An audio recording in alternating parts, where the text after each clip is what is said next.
শাহিন, কালকে যে বাজারে কালেকশনের টাকাটা দেওয়ার কথা ছিল, কই দেয় নাই তো? ওটা তাড়াতাড়ি নিয়ে চলে তো।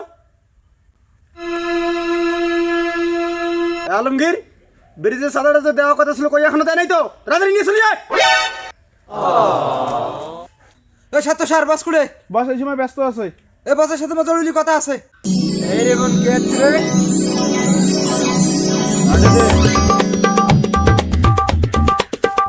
ভাই ভাই এনার তো বিয়ে হয়ে যাচ্ছে। এই রিপন মাল দে।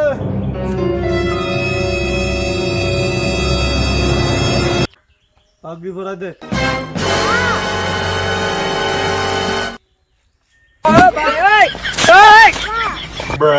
এই সব পোলাপানকে ডাক দে। হেনারে বিয়ের আসর থেকে তুলি নিয়ে আসিন। চল সবাই। ভাই বিয়ে বাড়ির তো অনেক লোক। আর যদি সেরকম সিচুয়েশন না হয় তাহলে দাওয়াতটা খেয়ে দে, সবাই আসনো।